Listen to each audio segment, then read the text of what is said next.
Hello students, how are you. ਉਮੀਦ ਕਰਦਾ ਕਿ ਤੁਸੀਂ ਸਭ ਠੀਕ ਠਾਕ ਹੋਵੋਗੇ। ਜਿਵੇਂ ਕਿ ਤੁਸੀਂ ਵੀਡੀਓ ਦੇ ਥੰਬਨੇਲ ਦੇ ਵਿੱਚ ਦੇਖ ਲਿਆ ਹੋਣਾ ਹੈ ਕਿ ਅੱਜ ਆਪਾਂ ਨੇ ਲਾ ਆਫ ਡੈਫੀਨਿਟ ਪ੍ਰਪੋਰਸ਼ਨ ਅਤੇ ਲਾ ਆਫ ਮਲਟੀਪਲ ਪ੍ਰਪੋਰਸ਼ਨ ਬਾਰੇ ਪੜ੍ਹਨਾ ਹੈ। ਸਭ ਤੋਂ ਪਹਿਲਾਂ ਅਸੀਂ ਇਹਨਾਂ ਦੋਨੋਂ ਲਾਜ਼ ਨੂੰ ਡਿਸਕਸ ਕਰਾਂਗੇ ਕਿ ਲਾ ਆਫ ਡੈਫੀਨਿਟ ਪ੍ਰਪੋਰਸ਼ਨ ਕੀ ਹੁੰਦਾ ਹੈ ਅਤੇ ਲਾ ਆਫ ਮਲਟੀਪਲ ਪ੍ਰਪੋਰਸ਼ਨ ਕੀ ਹੁੰਦਾ ਹੈ। ਉਸ ਤੋਂ ਬਾਅਦ ਇਹਨਾਂ ਦੀਆਂ ਐਗਜ਼ਾਮਪਲਸ ਨੂੰ ਵੀ ਡਿਸਕਸ ਕਰਾਂਗੇ, ਜਿਸ ਦੇ ਨਾਲ ਤੁਹਾਨੂੰ ਚੰਗੀ ਤਰ੍ਹਾਂ ਸਮਝ ਵਿੱਚ ਆ ਜਾਵੇਗਾ ਕਿ ਇਹ ਲਾ ਸਾਨੂੰ ਕੀ ਦੱਸਦੇ ਹਨ। ਵੀਡੀਓ ਸਟਾਰਟ ਕਰਨ ਤੋਂ ਪਹਿਲਾਂ ਜੇ ਤੁਸੀਂ ਮੇਰੇ ਚੈਨਲ ਨੂੰ ਅਜੇ ਤੱਕ ਸਬਸਕ੍ਰਾਈਬ ਨਹੀਂ ਕੀਤਾ ਤਾਂ ਪਲੀਜ਼ ਮੇਰੇ ਚੈਨਲ ਨੂੰ ਸਬਸਕ੍ਰਾਈਬ ਜ਼ਰੂਰ ਕਰ ਲਿਓ ਅਤੇ ਨਾਲ ਦੀ ਨਾਲ ਬੈਲ ਦੇ ਆਈਕਨ ਨੂੰ ਜ਼ਰੂਰ ਪ੍ਰੈਸ ਕਰ ਲਿਓ ਤਾਂ ਕਿ ਮੇਰੀ ਆਉਣ ਵਾਲੀ ਹਰ ਲੇਟੈਸਟ ਵੀਡੀਓ ਦਾ ਨੋਟੀਫਿਕੇਸ਼ਨ ਤੁਹਾਨੂੰ ਸਭ ਤੋਂ ਪਹਿਲਾਂ ਮਿਲ ਸਕੇ। ਸੋ ਬਿਨਾਂ ਟਾਈਮ ਵੇਸਟ ਕੀਤੇ ਆਪਾਂ ਅੱਜ ਦੀ ਵੀਡੀਓ ਸ਼ੁਰੂ ਕਰਦੇ ਹਾਂ। ਸੋ ਸਭ ਤੋਂ ਪਹਿਲਾਂ ਹੈ ਜੀ ਸਾਡੇ ਕੋਲ ਲਾ ਆਫ ਡੈਫੀਨਿਟ ਪ੍ਰਪੋਰਸ਼ਨ, ਜਿਹਨੂੰ ਅਸੀਂ ਲਾ ਆਫ ਕੌਂਸਟੈਂਟ ਕੰਪੋਜੀਸ਼ਨ ਵੀ ਬੋਲਦੇ ਹਾਂ। This law of constant composition deals with the composition of various elements present in a compound. ਇਹ ਲਾ ਸਾਨੂੰ ਕਿਸੇ ਵੀ ਕੰਪਾਊਂਡ ਦੇ ਅੰਦਰ ਅਲੱਗ-ਅਲੱਗ ਐਲੀਮੈਂਟਸ ਦੀ ਕੰਪੋਜੀਸ਼ਨ ਬਾਰੇ ਦੱਸਦਾ ਹੈ। It was stated by a French chemist Joseph Proust in 1799। ਇਸ ਲਾ ਨੂੰ ਫ੍ਰੈਂਚ ਦੇ ਕੈਮਿਸਟ ਜੋਸਫ ਪ੍ਰੋਸਟ ਨੇ 1799 ਵਿੱਚ ਦੱਸਿਆ ਸੀ। ਸੋ ਇਸ ਲਾ ਦੀ ਡੈਫੀਨੇਸ਼ਨ ਹੈ ਜੀ, this law states that a pure chemical compound always contains same elements combined together in the same definite proportion by weight। ਇਹ ਲਾ ਸਾਨੂੰ ਦੱਸਦਾ ਹੈ ਕਿ ਇੱਕ ਪਿਓਰ ਕੈਮੀਕਲ ਕੰਪਾਊਂਡ ਹਮੇਸ਼ਾ ਹੀ ਸੇਮ ਐਲੀਮੈਂਟਸ ਤੋਂ ਬਣਦਾ ਹੈ ਅਤੇ ਉਹਨਾਂ ਐਲੀਮੈਂਟਸ ਦੇ ਵੇਟ ਦੀ ਜਿਹੜੀ ਰੇਸ਼ੋ ਹੈ ਉਹ ਹਮੇਸ਼ਾ ਹੀ ਡੈਫੀਨਿਟ ਜਾਂ ਫਿਕਸ ਰਹਿੰਦੀ ਹੈ। ਜਿਸ ਤਰ੍ਹਾਂ ਅਸੀਂ ਪਹਿਲਾਂ ਵੀ ਕੰਪਾਊਂਡ ਦੇ ਵਿੱਚ ਪੜ੍ਹਿਆ ਸੀ ਕਿ ਕੰਪਾਊਂਡ ਸੇਮ ਐਲੀਮੈਂਟਸ ਤੋਂ ਬਣਦਾ ਹੈ ਅਤੇ ਉਹਨਾਂ ਐਲੀਮੈਂਟਸ ਦੇ ਮਾਸ ਦੀ ਜਿਹੜੀ ਰੇਸ਼ੋ ਹੈ ਉਹ ਵੀ ਸੇਮ ਜਾਂ ਫਿਕਸ ਰਹਿੰਦੀ ਹੈ। ਉਸੇ ਗੱਲ ਨੂੰ ਜੋਸਫ ਪ੍ਰੋਸਟ ਨੇ ਵੀ ਸਮਝਾਇਆ ਹੈ ਕਿ ਕੋਈ ਵੀ pure chemical compound always contains same elements. Joseph Proust ਸਾਨੂੰ ਦੱਸਦਾ ਹੈ ਕਿ ਇੱਕ ਪਿਓਰ ਕੈਮੀਕਲ ਕੰਪਾਊਂਡ ਹਮੇਸ਼ਾ ਹੀ ਸੇਮ ਐਲੀਮੈਂਟਸ ਤੋਂ ਮਿਲ ਕੇ ਬਣੂਗਾ ਅਤੇ ਉਹਨਾਂ ਐਲੀਮੈਂਟਸ ਦੀ ਵੇਟ ਦੀ ਜਿਹੜੀ ਪ੍ਰਪੋਰਸ਼ਨ ਹੈ ਜਾਂ ਵੇਟ ਦੀ ਰੇਸ਼ੋ ਹੈ ਉਹ ਹਮੇਸ਼ਾ ਹੀ ਫਿਕਸ ਹੋਏਗੀ। ਲਾ ਆਫ ਡੈਫੀਨਿਟ ਪ੍ਰਪੋਰਸ਼ਨ ਜਾਂ ਜਿਸ ਨੂੰ ਅਸੀਂ ਲਾ ਆਫ ਕੌਂਸਟੈਂਟ ਕੰਪੋਜੀਸ਼ਨ ਵੀ ਕਹਿੰਦੇ ਹਾਂ, ਉਸ ਨੂੰ ਆਪਾਂ ਇੱਕ ਐਗਜ਼ਾਮਪਲ ਨਾਲ ਸਮਝਦੇ ਹਾਂ। ਜਿਵੇਂ ਕਿ ਤੁਸੀਂ ਇਸ ਐਗਜ਼ਾਮਪਲ ਦੇ ਵਿੱਚ ਦੇਖ ਰਹੇ ਹੋ ਕਿ ਜਦੋਂ ਕਾਰਬਨ ਆਕਸੀਜਨ ਦੇ ਨਾਲ ਰਿਐਕਸ਼ਨ ਕਰਦਾ ਹੈ ਤਾਂ ਕਾਰਬਨ ਡਾਈਆਕਸਾਈਡ ਜਾਣੀ ਕਿ CO2 ਬਣਾਉਂਦਾ ਹੈ। ਇਸ ਐਗਜ਼ਾਮਪਲ ਤੋਂ ਬਾਅਦ it has been observed that each sample of carbon dioxide contains carbon and oxygen elements. ਅਸੀਂ ਇਹ ਕਹਿ ਸਕਦੇ ਹਾਂ ਕਿ ਕਾਰਬਨ ਡਾਈਆਕਸਾਈਡ ਦਾ ਹਰ ਇੱਕ ਸੈਂਪਲ, ਚਾਹੇ ਉਹ ਅਸੀਂ ਕਿਤੋਂ ਵੀ ਲਿਆ ਹੋਵੇ, ਉਸ ਵਿੱਚ ਹਮੇਸ਼ਾ ਹੀ ਕਾਰਬਨ ਅਤੇ ਆਕਸੀਜਨ ਐਲੀਮੈਂਟਸ ਹੀ ਹੋਣਗੇ ਅਤੇ ਕਾਰਬਨ ਆਕਸੀਜਨ ਦੇ ਐਲੀਮੈਂਟਸ ਦੀ ਜਿਹੜੀ ਵੇਟ ਦੀ ਰੇਸ਼ੋ ਹੈ ਉਹ ਹਮੇਸ਼ਾ ਹੀ 3:8 ਰਹੇਗੀ। Similarly pure water can be obtained from many sources. ਇਸੇ ਤਰ੍ਹਾਂ ਹੀ ਜਿਹੜਾ ਪਿਓਰ ਵਾਟਰ ਹੈ ਉਸ ਨੂੰ ਅਸੀਂ ਬਹੁਤ ਸਾਰੇ ਸੋਰਸਿਸ ਤੋਂ ਲੈ ਸਕਦੇ ਹਾਂ। ਇਰਰਿਸਪੈਕਟਿਵ ਆਫ ਦਾ ਸੋਰਸ ਦੇ ਬਾਵਜੂਦ water always contains hydrogen and oxygen. Water ਹਮੇਸ਼ਾ ਹੀ ਹਾਈਡਰੋਜਨ ਅਤੇ ਆਕਸੀਜਨ ਐਲੀਮੈਂਟਸ ਤੋਂ ਹੀ ਮਿਲ ਕੇ ਬਣੇਗਾ।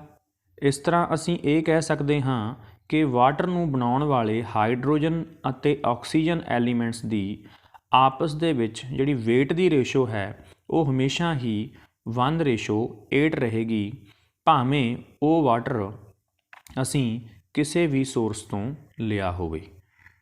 ਹਾਂਜੀ, ਸੋ ਜਿਹੜਾ ਸਾਡਾ ਨੈਕਸਟ ਅੱਜ ਦਾ ਲਾ ਹੈ ਉਹ ਹੈ ਲਾ ਆਫ ਮਲਟੀਪਲ ਪ੍ਰਪੋਰਸ਼ਨ।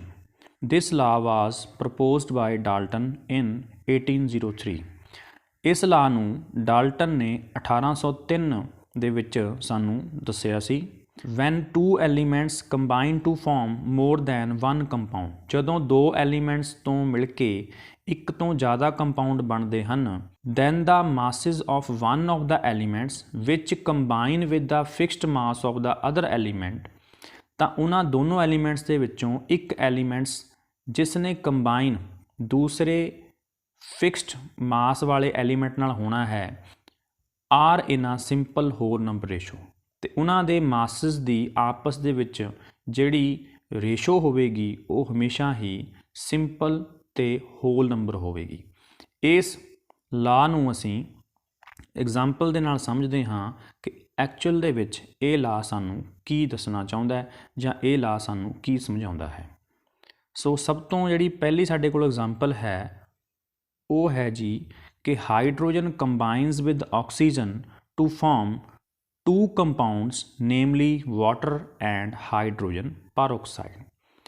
ਜਦੋਂ ਹਾਈਡਰੋਜਨ ਆਕਸੀਜਨ ਦੇ ਨਾਲ ਮਿਲਦਾ ਹੈ ਤਾਂ ਸਾਡੇ ਕੋਲ ਦੋ ਕੰਪਾਊਂਡ ਬਣਦੇ ਹਨ, ਜਿਸ ਦੇ ਵਿੱਚ ਇੱਕ ਸਾਡੇ ਕੋਲ ਵਾਟਰ ਬਣਦਾ ਹੈ ਅਤੇ ਦੂਜੀ ਸਾਡੇ ਕੋਲ ਹਾਈਡਰੋਜਨ ਪੈਰੋਕਸਾਈਡ ਬਣਦੀ ਹੈ। ਹਾਂਜੀ, ਇਨ water 2 parts by mass of hydrogen combine with 16 parts by mass of oxygen। ਸਾਨੂੰ ਪਤਾ ਹੈ ਕਿ ਜਦੋਂ 2 ਗ੍ਰਾਮ ਹਾਈਡਰੋਜਨ 16 ਗ੍ਰਾਮ ਆਕਸੀਜਨ ਦੇ ਨਾਲ ਮਿਲਦਾ ਹੈ ਤਾਂ ਸਾਡੇ ਕੋਲ 18 ਗ੍ਰਾਮ ਵਾਟਰ ਬਣਦਾ ਹੈ। ਇਸੇ ਤਰ੍ਹਾਂ ਇਨ ਹਾਈਡਰੋਜਨ ਪੈਰੋਕਸਾਈਡ, ਜਿਸ ਦਾ ਫਾਰਮੂਲਾ H2O2 ਹੁੰਦਾ ਹੈ, 2 parts by mass of hydrogen combines with 32 parts by mass of oxygen। Hydrogen peroxide ਦੇ ਵਿੱਚ 2 ਗ੍ਰਾਮ ਹਾਈਡਰੋਜਨ ਅਤੇ 32 ਗ੍ਰਾਮ ਆਕਸੀਜਨ ਜਦੋਂ ਜੁੜਦੇ ਨੇ ਤਾਂ ਸਾਡੇ ਕੋਲ 34 ਗ੍ਰਾਮ ਦਾ ਹਾਈਡਰੋਜਨ ਪੈਰੋਕਸਾਈਡ ਬਣਦਾ ਹੈ। ਜੇਕਰ ਅਸੀਂ ਦੋਨੋਂ ਐਗਜ਼ਾਮਪਲਸ ਨੂੰ ਧਿਆਨ ਨਾਲ ਵੇਖੀਏ ਤਾਂ ਸਾਨੂੰ ਇਹ ਪਤਾ ਚੱਲਦਾ ਹੈ ਕਿ 16 ਗ੍ਰਾਮ ਆਕਸੀਜਨ ਨੇ 2 ਗ੍ਰਾਮ ਹਾਈਡਰੋਜਨ ਦੇ ਨਾਲ ਰਿਐਕਸ਼ਨ ਕੀਤੀ ਹੈ ਤਾਂ 18 ਗ੍ਰਾਮ ਦਾ ਵਾਟਰ ਬਣਿਆ ਹੈ। ਉਸੇ ਤਰ੍ਹਾਂ ਦੂਜੀ ਐਗਜ਼ਾਮਪਲਸ ਦੇ ਵਿੱਚ 32 ਗ੍ਰਾਮ ਆਕਸੀਜਨ ਨੇ ਜਦੋਂ 2 ਗ੍ਰਾਮ ਹਾਈਡਰੋਜਨ ਦੇ ਨਾਲ ਰਿਐਕਸ਼ਨ ਕੀਤੀ ਹੈ ਤਾਂ ਸਾਡੇ ਕੋਲ 34 ਗ੍ਰਾਮ ਦੀ ਹਾਈਡਰੋਜਨ ਪੈਰੋਕਸਾਈਡ ਬਣੀ ਹੈ। ਦੇਅਰਫੋਰ ਦਾ ਮਾਸਿਸ ਆਫ ਆਕਸੀਜਨ, ਕਹਿਣ ਦਾ ਮਤਲਬ ਜਿਹੜੀ ਵਾਟਰ ਵਾਲੇ ਕੇਸ ਦੇ ਵਿੱਚ ਅਸੀਂ 16 ਗ੍ਰਾਮ ਲਈ ਸੀ ਅਤੇ ਹਾਈਡਰੋਜਨ ਪੈਰੋਕਸਾਈਡ ਦੇ ਕੇਸ ਦੇ ਵਿੱਚ ਅਸੀਂ ਆਕਸੀਜਨ 32 ਗ੍ਰਾਮ ਲਈ ਸੀ, ਵਿਚ combine with fixed mass of hydrogen.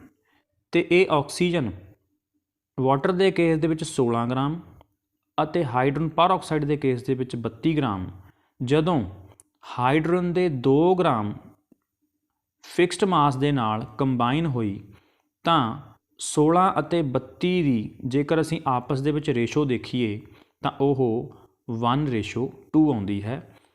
So Dalton ਨੇ ਸਾਨੂੰ ਇਹੀ ਸਮਝਾਇਆ ਹੈ ਕਿ ਜਦੋਂ ਅਸੀਂ ਦੋ ਐਲੀਮੈਂਟਸ ਨੂੰ ਮਿਲਾ ਕੇ ਇੱਕ ਤੋਂ ਜ਼ਿਆਦਾ ਕੰਪਾਊਂਡ ਬਣਾਉਂਦੇ ਹਾਂ ਤਾਂ ਉਹਨਾਂ ਦੇ ਵਿੱਚੋਂ ਜਦੋਂ ਅਸੀਂ ਇੱਕ ਐਲੀਮੈਂਟ ਦੀ ਰਿਐਕਸ਼ਨ ਕਿਸੇ ਦੂਜੇ ਫਿਕਸਡ ਮਾਸ ਵਾਲੇ ਐਲੀਮੈਂਟ ਨਾਲ ਕਰਵਾਉਂਦੇ ਹਾਂ ਤਾਂ ਉਹਨਾਂ ਐਲੀਮੈਂਟਸ ਦੀ ਜਿਹੜੀ ਆਪਸ ਦੇ ਵਿੱਚ ਮਾਸ ਦੀ ਰੇਸ਼ੋ ਹੈ ਉਹ ਹਮੇਸ਼ਾ ਹੀ ਸਿੰਪਲ ਹੋਲ ਨੰਬਰ ਹੋਏਗੀ। ਮੈਂ ਉਮੀਦ ਕਰਦਾ ਕਿ ਤੁਹਾਨੂੰ ਅੱਜ ਇਹ ਦੋਨੋਂ laws, first one law of definite proportion ਅਤੇ second law of multiple proportion ਚੰਗੀ ਤਰ੍ਹਾਂ ਸਮਝ ਵਿੱਚ ਆ ਗਏ ਹੋਣਗੇ। Thank you so much.